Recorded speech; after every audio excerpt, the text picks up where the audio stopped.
Hello, and welcome to the Exponential Growth Podcast, powered by Analyst Investors. I'm your host, David Olivencia, co-founder of Analyst Investors, and a passionate advocate for leveraging innovation and technology to drive success. Let's get started. This is Exponential Growth.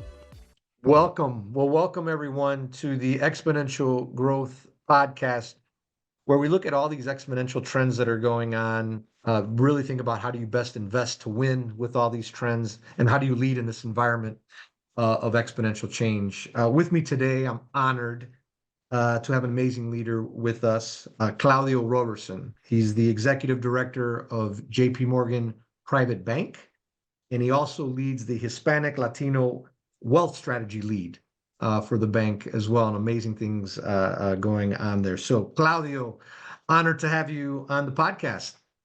Thanks so much for having me, David. It's always great to catch up with you, and this is a great opportunity to reconnect in the new year.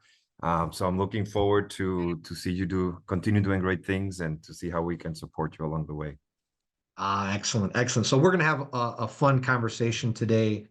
Amazing background, your role at the bank, the clients you see. So would definitely like to jump right in. So first of all, tell us about Claudio, a little bit about your story. I know you live in beautiful Southern California as part of that, but would love to hear your story. So Claudio, tell us your story. Yeah, of course. So I have a very, very unique background. I'm a kid of the border. So I was born in San Diego, California, but I grew up in Ensenada. And Ensenada is a city 2 hours south of the border from San Diego, is in Mexico. When I was born many decades ago, it was known for being a fishing town, and that's what my father did for a living. He had small fishing boats, and we had a small factory, and I thought that was going to be my life, in the fishing, and it seems pretty cool at the time. As I grew up, I moved to San Diego. I went to college to San Diego State University, go Aztecs. Grew up being a big basketball fan, so I played basketball my entire life. But as every story has it, when you move to the big city, your eyes just pop wide open, right? And I was just introduced to so many other incredible things. One of my professors in my finance class was a retired Wall Street trader. And I thought that sounded cool, right? I mean, my world was down here, and now, getting a chance to get introduced to finance and just an incredible unknown world that wasn't gutting and cutting fish, because that was my summer job. Every time when my dad came home and he smelled like fish, he said, son, this smells like money, so don't complain about that. So these are really incredible memories. And I mentioned that I'm a border kid because I grew up living in two sides of the border. My parents were in Mexico. I have very fond memories when we would drive from Ensenada to San Diego on the weekends to buy milk, because we didn't like the milk that they made in Mexico. So we will bring milk all the way back to Ensenada. Also, we bring jugs and we fill them with water, because I remember my mom didn't trust the purifying plants down in Mexico many years ago. Things have changed a lot. We drink the milk in Mexico, and we drink it no problem. But anyway, so fast forward, when I graduated from college, there was high expectations that I would go back to my dad's small business. I was really involved. I knew how it worked in and out, and he really wanted me, with my new English skills, to come back and help out on the selling, the fish part of the business. We mostly caught the fish and sold it to Asian customers. That's what the business was.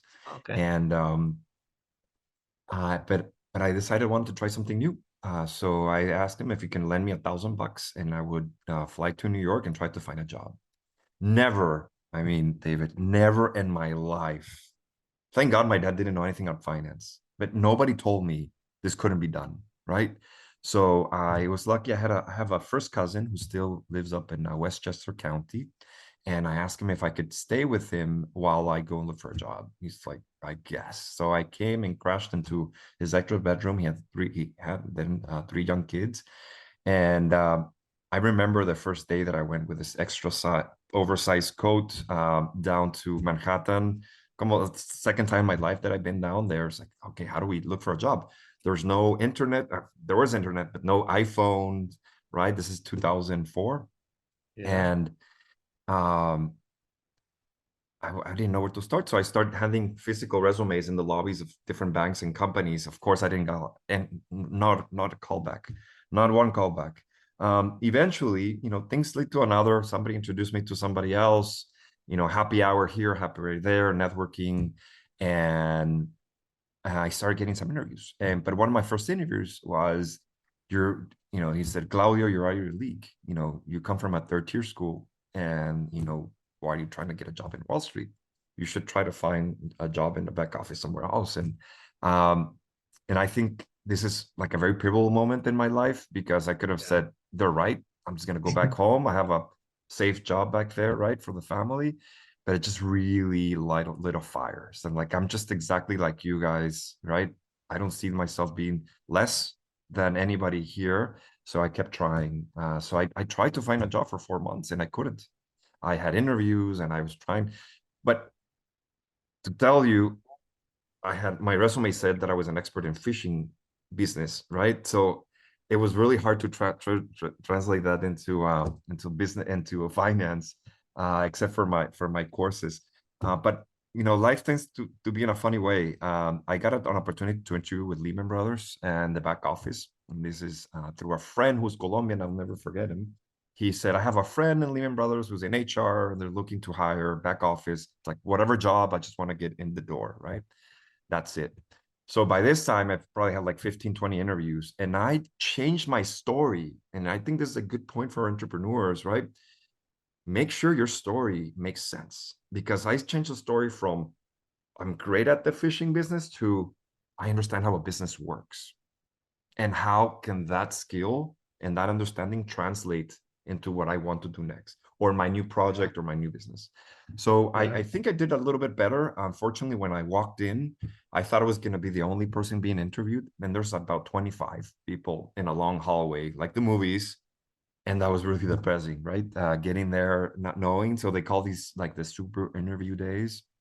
And so I went through the grind. I finally got a chance to make it to the finals. And one gentleman that I'll never forget gave me an opportunity, which is another pivotal moment. Somebody has to believe in you sometimes, more to believe in yourself, right? Oh, yeah. And he said, if you're from San Diego State, if I hire you and I mess up, it's my fault. If you're from Harvard and I mess up, it's like, who would have known you're from Harvard, Yeah, right? right. But I'm going to give you a chance. Why? Because I grew up also working for my dad's sandwich shop in New Jersey. And I think that, you're a person who has values, you're learning fast, and you're really driven, you know what you want, we're going to give you a chance. So that was it. Yeah. They gave me an offer. And fast forward, I started working for Lehman Brothers. And one of the most exciting parts of my life, until Lehman Brothers goes bankrupt in a fashion where I didn't see coming. I was young. I was just working hard. I was just fully believing that the best place to work in the world, and we went under. And that was probably too much for this podcast to talk about, but it was an That's another incredible, podcast. yeah, that is an incredible experience of just learning. Another pivotal moment in my life there is that I spent all the money that I made. And I thought Lehman Brothers 401k and the stock options that I get when you get your bonus, those was going to be my life savings. So guess what? It all went to zero. So this was really important part of my life by this time, and I didn't want to skip it because it's not less important, but I've gotten married to my wife now of 18 years, and we didn't have anything in the bank considering all the amount of money that I was making. And we started getting really worried. So I took this opportunity to really study, and it was a realization to me, David, that how can somebody have so much money and not know what to do with that money? Yeah. That was the first time that I even thought about wealth planning or wealth or managing money for me and for others, right? So this got me, sort of shot me into a different path, right? So the institutional business that I was doing, was great and all, but now, I had to take care of myself, and it's like, who else can be in the same situation? Um, we started having a family, and we decided that New York wasn't the right place for us anymore to raise a family, considering we were from beautiful Southern California.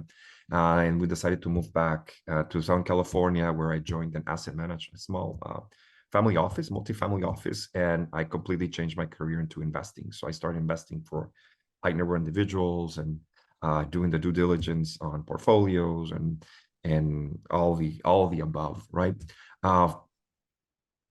There's a little bit more to the story, and I'm gonna fly through it. After a couple of years, I had my kids. I had this entrepreneurial bug that I always had. I really wanted to be a business owner. I wanted to have something more exciting, and I thought about doing this business and that business. And one advice Not that I not the was fish business though, but not the fish business, no, right? not the fish No. business, because by then my brother had graduated, and he Okay. took over that, my youngest There you go. brother. So now he was a guy. He was a guy in the fish business. There Um, you but I always wanted to be an entrepreneur. I think it was part of the family, like just having something. And but I had a family now, so I had to be an entrepreneur, but an entrepreneur at the same time. So some of the, investing some of my money outside of my day to day. I got an opportunity to be part of a project of setting up a bank, and it sounded really fun at the time. The thesis, I really believe in the thesis. It was an online bank, but back in 2017 and 16, before online banks were a thing, right? So go. Revolut haven't left the UK before. Nu had not left Brazil, but Okay. the project took me to the Bahamas. So with a group of investors, we moved to the Bahamas, moved with my young family, and it was an incredible experience. We had to go through the regulators, we had to raise money, hire the folks, just build the infrastructure, and very rewarding project. Unfortunately, it stayed into a project, just the money raising. For those of you listening in fintech, you know that fintech usually is about, it's just scale, right? In order to compete, you need to scale, you need to fast, or you have to have a very differentiated, very specific product where you can add value in a very specific place. And we thought we were bringing that value, but then, money was always an issue. We have to continue raising money. And then COVID hit. And we decided that it wasn't sustainable to stay with the same path. And I decided to bring my family back to Southern California during COVID. And guess what? I was without a job, without a project, and was just wandering around, like, what am I going to do with my life? So I applied some of the skills that I learned with my interviewing. I called. You went to another. You didn't go back with the papers in the lobbies. Your resume in the lobby. No, that not now that things changed though. So now I called every single person I knew on my phone. Every single person that I knew on my phone. How are you? What's going on? Let's catch up. I just came back from Bahamas, but it was COVID. People were not leaving their homes really. I don't know, nobody was hiring. So I said, until I talked to a cousin of mine who was in real estate, I said, I can do that. I bought myself a course in real estate, and we started investing in multifamilies, and I started outreaching to some wealthy families to bring in some capital into um, San Diego and invest in multifamily. So I learned a completely different trade there. It was great. And about a year and a half into it, I get a tab from JP Morgan saying that they were opening a new office in San Diego for the private bank. But at the same time, other things were happening in my life. My mother gets diagnosed with pancreatic cancer around that time, and she passes around that time, where I was in transition between thinking join JP Morgan or not. And in that transition, I don't forget how JP Morgan has been really supportive in the conversations and everything that was going on. And I was still in doubt. I didn't know if this is something I wanted to do. I wanted to continue being an entrepreneur. I was thinking about building another business. But as always, great advice from the wife. She said, hey, you could be an entrepreneur. You can think about, having doing something that you've always wanted to do, and maybe in a large institution. So something that have always been very passionate about is working with Latino founders and small business owners and entrepreneurs. So I was a board member of Endeavor. I'm not sure if Yeah. you Oh yeah. worked with Yeah. Endeavor in the past. So in Tijuana and Mexico, I was really involved there. With Score here locally, I would love to hear some of the, the ideas of folks who just wanted to do the business. I've been a mentor for LBAN for quite, maybe four years now, Latino Business Action Network. So that's something that I've always been passionate about. It's like, okay, maybe we can do it in JP Morgan or some version of it. Then I joined about 3.5 years ago. And now I'm focusing on managing wealth for ultra high net worth individuals. And my passion is to focus and working with Latino families and Latino founders.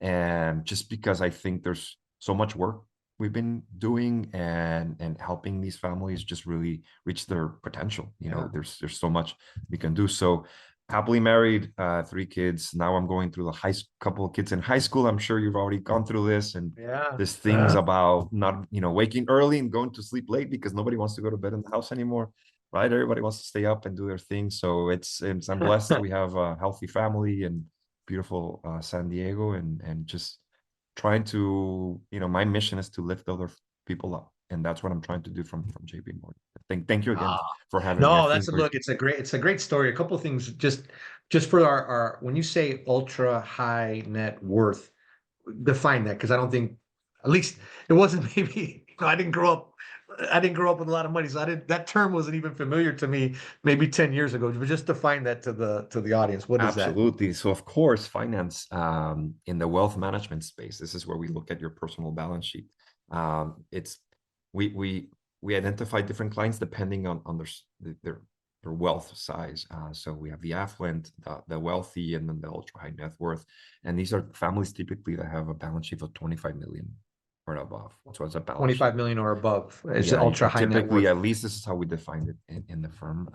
And this could be, real estate holdings, cash investments, and properties like real estate, homes, and it could be business interests as well. And to tell the truth, it's a really interesting role, because you get to meet these really, really, in most of the case, very successful founders. Most of them are business owners, some incredible executives who've worked for public companies for a long time. And what's even more surprising, we're second, third, fourth, until fifth generation family members from companies. And what's fun for me is that I look, some of these situations have cross-border wealth involved, which makes it more exciting, more fun. Yeah. Interesting. And I've had the opportunity to go to Ensenada maybe 3 or 4 times. And let me tell you, for those who are listening to this, so Ensenada, it's about 2 hour drive from San Diego, maybe 2 or 3 hour, 2 hour-ish drive. Of the 10 most beautiful drives I've done in the Americas, let's say, That's really nice. that is one of them. It is a beautiful drive, because on one side, if you look if you're going south, you look to the left and you have these beautiful mountains, like the most beautiful height, and they shoot straight up like for a mile, like they just go right. And then to your right, you have the beautiful Pacific Ocean, and you're just driving, and then you get to Ensenada. I can't remember the restaurant, but it's like kind of right when you get in, there's a little nice restaurant. And we stopped there, and then we got these lobster enchilada. It was like the best lobster enchilada I've ever. And then Ensenada, as you know, you mentioned it, it's a fish town. But yeah. So for those who are listening, if you get the chance, go to Ensenada. It's a great one. That's a great one. It's a great place. Also, it's known by it in the last 10 years. I think it's gotten a good reputation on wine. Yes, yeah, that's what I've never done the vineyards there, but I've heard of. I worked with a company called Softtech, and then they have a development center there, and that was great. And then the other thing, I'm a fisherman, so I've done the fishing, I've done the cleaning, I know very much that whole So space. we have to do it together next time. Yeah, let's do it. When you're close nearby, we'll swing down to Ensenada. I would love to do that. Let's do it. All right. So hey, so on exponential growth, right? So now, so cool, good background. there's a lot of things going on in the world, right? A lot of different technologies, changes. What do you see, and even what your clients see? What are the top two, three disruptive technologies that are out there that are just making an impact on what you see, what your clients see? Tell us about that. So I'll speak from the perspective of clients and just interchange with what I'm living now. So I would say there's three areas where there's a lot of interest. Our clients are asking where to invest in these three areas. And it has to do, of course, with AI and everything related to AI and what is the best way and how to participate. Also, in the energy sector, I think that's like it's a boom that it's happening, but it's waiting to just continue improving. And what ways do we can participate in the energy sector, in the innovation, the energy sector, and healthcare. So I would say those three areas is where I continuously say, outside of having like a core investment in just like the general economy, we're trying to find ways to participate and to understand what is disrupting. And AI specifically, I've been asked questions and we've been exploring ways. And okay, so we're talking about overlaying AI to our day-to-day, right? This is fine. There's going to be a lot of companies that are already, putting out products out there. And I think just the Max 7 are going to beat everybody who's going out. There's just so much capital, and the Max 7s are the top 7 tech companies in the United States. They have the capital, the resources to give us these tools, but what is next, right? So we've been talking on things like, would it help? Is the second derivative is on robotics. So there's been a lot of conversations will AI finally help robotics, take over or just launch and grow? The car automation, and AI finally can allow us, to get to that place. So we're not even talking about just the efficiency tools, the ones we already are using, you and I, but what is the next derivative? So that's something we're focusing on, and we get excited because these are the large scaling opportunities that clients want to be part of, and we want to be part of, and our clients want to be part of. And in the energy space, we really think that regulation, sometimes we haven't been able to out innovate innovation, right? There's this push back and forth between what we can do versus what we're allowed to do. And our clients and the bank is excited about this new administration to see what there's any opportunities that open up when it comes to energy innovation. And you might hear about nuclear, right? The smaller nuclear, and how do we retrofit some of the current infrastructure and dams and things like that. So we're looking at companies that are well positioned to do that, to think about the future of energy and how we consume energy, and not only renewable energy. I know that's people are talking about that, but it's just energy as a holistic approach, like the ecosystem of the energy and what's going to come in. And we think that's also going to be really critical in the scope of the AI and the energy needs. There's some cool graphs up there that talk about that. And of course, healthcare, we haven't stopped investing in healthcare or thinking about how healthcare is affecting our lives, not only from administration of healthcare, right?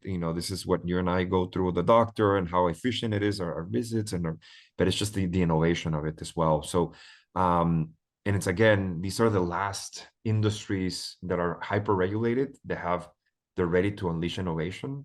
So companies in and around healthcare catch our clients' attentions, energy, and AI. I would say there's others. Yeah, but these themes have predominated, have really weighed more heavily than others. And so if I'm going to share like a little bit on what I'm seeing in those areas, right? AI is AI, and I agree with you, right? And I think robotics are big. I think I'm getting ready to put out a little report, but I think it's by the year 2045 that the humanoid robots there's more humanoid robots than there are humans on the earth as a data. I'm gonna put out a report on that, but that's an amazing thing. But and then it just continues to go from there. By the way, and you couple that with AI, interesting things happen. We'll be talking more about things like that. But the other thing, when you talk about energy, the graphs and stuff is like the amount that of AI and data centers that are just chomping up energy. You're seeing an explosion in demand for energy, and that doesn't appear to slow down as you get more. You're starting to crunch more. And then on the health side, one of the things that I'm seeing in the health side, I mean, it's like now you can just precision medicine and call it like the longevity stuff, right? This guy on Netflix puts this "Don't Die" video out, and just but a lot of this tech and really precision medicine and health are just we're at a big curve there that hopefully on one of these upcoming shows we'll talk about that as well. But those are great areas. Those are great areas that have some amazing potential and a Yeah, lot of and actually, I exponential just growth. wrote, just read that Max 7 has invested $250 billion just on data centers and energy related projects just for AI. And one of the, it's not a concern, but considering these type of companies have like a 50% cash flow yield, right?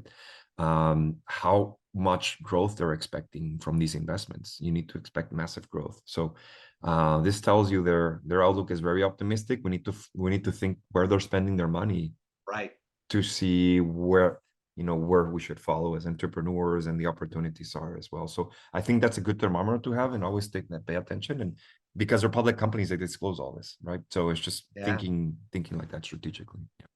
Yeah. So now let's going back to like the ultra high net worth. You have an inside view to them that not many people have, right?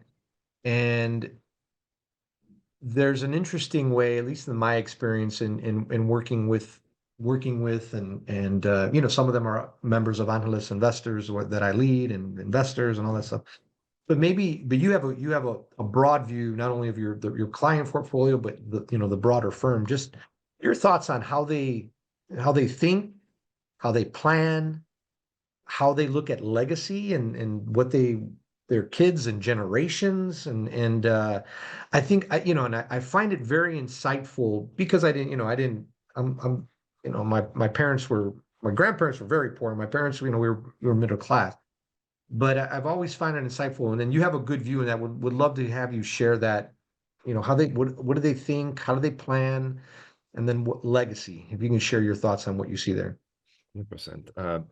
We have an amazing opportunity to see folks who've made their money from different ways, right? So we have the guy with the great idea who built a team, who had an exit, who's a multi-founder, and he has a way of thinking of things. Then we have very conservative, traditional real estate, second, third generation, just investing in real estate and being conservative and seeing your assets grow. And we've also seen more and more women founders doing great things and with different priorities. And I also, the US is unique because we can see different cultures making their money different ways and their relationship with money and with their spouses and how those are, right? But I'll give you some of my reaction to some of the things that cause me and make me really happy to see that and learn is money is not a taboo in these wealthy families. People talk about money. It's not something that nobody talks about in regards, how much you have. Usually there's a plan in place when you have children. Let's talk about a legacy type of plan. And from an early age is, parents talk to them about profits and loss and how does the business work. And they're most of the part, they're part of this business and they're making sure they have access to the education and the resources. And something else is early on, companies, despite even before they have that massive wealth or an exit, they'll hire great advisors. So all of these families have incredible people who are really well prepared they can trust. And let's start with a great lawyer, a great accountant, a great banker, and they really leverage, right? They all really open up and they leverage these relationships to really find the best way to move forward as a family. Something that I also found in most families is they talk about their values. And this is Mhm. something that it's a little foreign to me because I didn't grow up like that. but they will sit and think about what is important to this family. What are our values? What do we stand for? Are we going to help? Do we have a mission as a family? Do we want to invest in a nonprofit? Do we want to give the company to our employees? And these values are written out. And I'm impressed because when it's hard to make a decision as a family, once we have those values, it gives you the true north to make better decisions and more rapid decisions. The other thing I would say is you will be surprised. My richest clients, no, my wealthiest clients are more involved than the ones that are not. And I'm saying they look at their Say more statements. involved, more Yeah, involved. they look at their bank statements.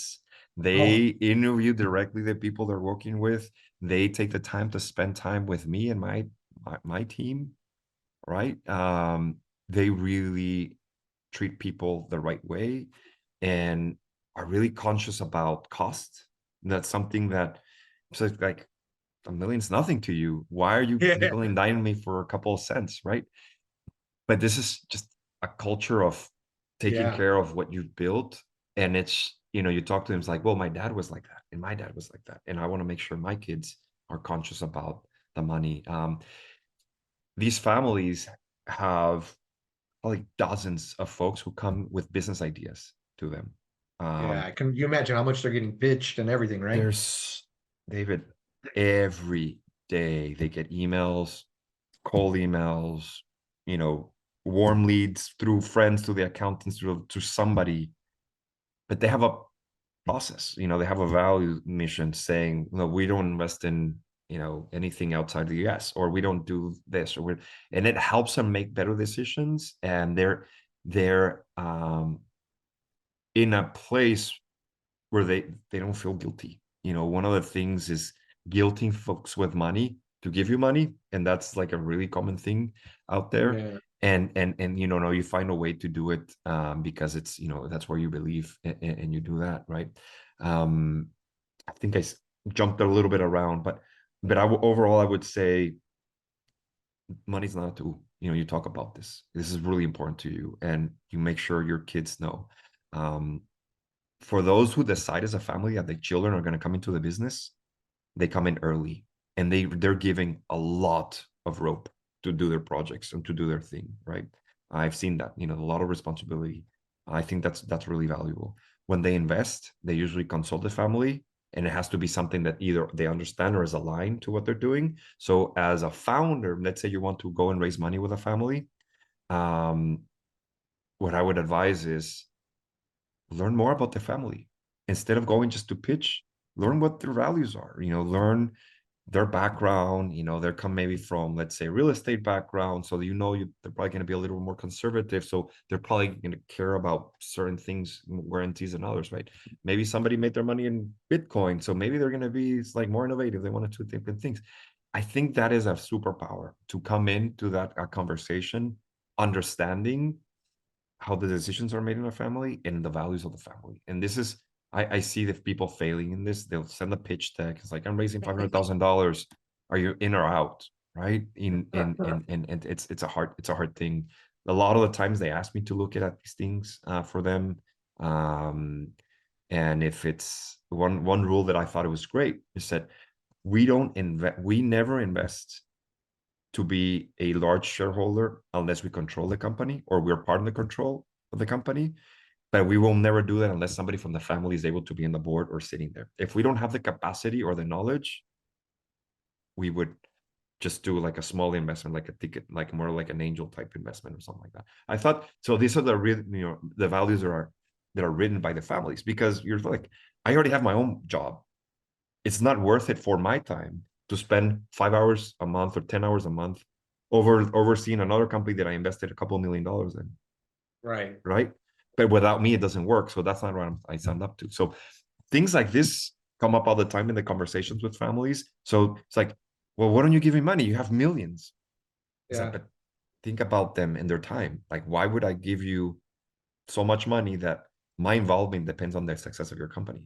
That means I'm giving myself the time that I don't want to allocate to this, right? So anyway, these are Yeah. the psychological situations and some of the things that come up in conversations often, and that are real. what would be like the biggest surprise or aha moment, you kind of take a step back and say, wow, having dealing with the ultra high net worth, if you were to summarize, like, what's the one big surprise that you maybe 3 years ago you never would have thought of, and now you say, wow, 3 years, like never would have thought of this. I'm thinking about just my life in the last 3 years being involved here, and my aha moment is how couple things. But I think the first one is I thought most of them would be like bad people or mean people or somebody who just didn't care. These guys are so thoughtful for the most part. So thoughtful. They do so much with nobody looking or trying to get credit. I've seen them like coming through and helping their employees or families, their communities. And not everybody wants their name on the door. And I'm surprised how much money they spend trying to doing these type of things. I'm actually surprised, and I'm also surprised on how much they want to make sure they keep the family together. And that's one of their biggest fears, is that you make the money and then your children grow up to be complacent and there's no drive, right, to preserve what you've built. Yeah. And I won't name names, but I had a conversation with a gentleman who said, I have so much liquidity, I'm so wealthy, but I still walk out of my house every day so my kids can see me when they were young, so they can see I'm going to work. I could have just stayed in my family office, but what's the message that I would send them? So I would say how conscientious they are about their family and what they're trying to protect. That was really surprising. In movies, they pick most wealthy ultra high net worth like playboys, or it's like, we've seen all these, Netflix series, right? The Fox, Family, the Feuds. Yeah, those are the ones that get the attention because it sells. But the reality is, I think most of them are concerned. They hire consultants to come and think through let's say, a family constitution, right? Yeah. A governance idea for them. But they're most worried about. So I was surprised how worried they are that their children grow up to be good people, good citizens. They can um, protect their assets. That I never thought that. I thought they were just thinking about buying the next airplane and the jet, and because they can do that. But it's so thoughtful, the conversations, and we think about investing, and I also happy that they value my opinion. That's something really important for me, and that's something that I enjoy very much of the line of work. Oh no, that's across all aspects, Claudio. Very very insightful. Your life journey, a lot of risks you took along the way that have paid off, and just how you've been able to pivot and just land in an amazing role with amazing visibility and leadership. And then your views on these different technologies and where they're going. And then I think this perspective you shared here, I think is very, very insightful. So I want to thank you for sharing your thoughts with our viewers, and then any closing thoughts, or just and then also let us know how we can connect with you and stay connected with all these great insights with you on social media. Yes, luckily my name is an interesting combination of Claudio Robertson, so you can't miss it in LinkedIn. I don't usually use Instagram, but LinkedIn I check, and then if we become friends, I publish once in a while some really interesting articles that the firm produces, and there's a lot of interesting insights. But if your listeners are mostly entrepreneurs and folks who are thinking of launching their own business or have their own business and they're raising money, is don't negotiate against yourself, right? Build connections, but keep connections. One of the most important things that I've seen how successful folks have done it is, when you establish a relationship, try and find ways to maintain that relationship. That is a superpower, especially in our world. Um, when it comes to Latinos, and if start the conversation early with your family. Some folks have asked me, like, when is the right time to plan? It's like, do you have something to lose? Now is the time to plan. Oh, well, my company is a pre-revenue company. But one day, but very quickly, and you're not going to have time to get things online, right? So um, And the final one is, if you already,